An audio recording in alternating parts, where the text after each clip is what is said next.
Bekude Ntulini isikhundla lebe ngisibukile kuMangololo angasho ukuthi ngilunga laMangololo angamjoin Mangololo kodwa nje ngite la elihlelweni Ntulini ngekumenywa ngini naMangololo afune ukuthi abe kunye nami sekutholakele nje Ntulini ukuthi sisakhuluma lodwa lolwimi lwethu luyavumelana la ngaleso sizathu leso ke angeke ke bese ngengadli naMangololo ngoba kuthiwa birds of the same feather dindiza kanye so nje I'm not a member of Mangololo Zwemathi ungazubhale lokho kusasa ngoba ngiyathi utawubhala wena and ake niyeke nale nonsense leniyenda ku social media ningithuke lapho nende yonke into kufana nokuthi nithela emanti emhlane welidada. I don't care whatever you say ukuthi nikhuluma ngani yeke lana hambani nofuna umsebenzi. You are spending a lot of data and airtime for over nothing instead of going to work and use that social media to connect and make business as you see other people, but you are always there busy paga drawing pictures about 2001 niwafake nibe nisikhumbutha ukuthi kwakwenzakalani nidraw nengwenyama nibeka. Do you think ukuthi kukhona la kusenta khona? Absolutely nothing.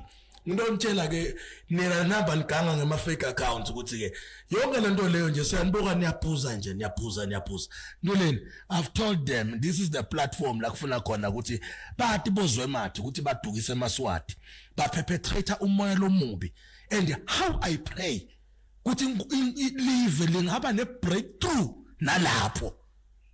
All those who are bad perpetrators of in this country, umthetho ubafune ubathole bonke ubabeke lapha by one.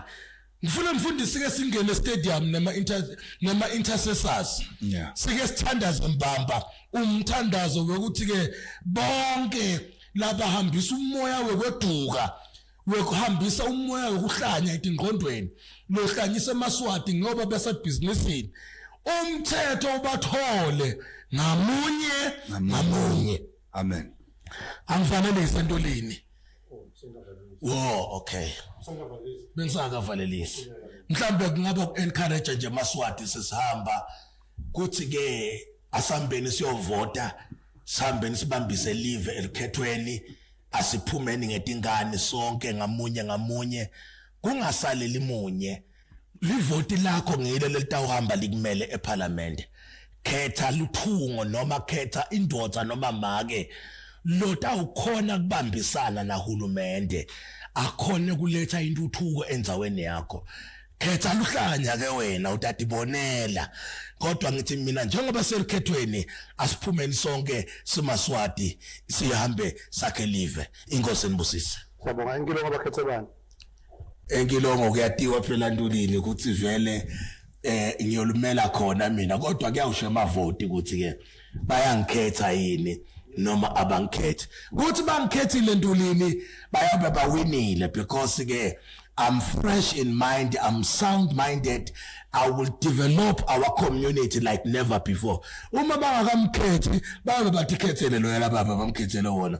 There are no hard feelings there. We understand. I'm still a businessman. I will carry on with business.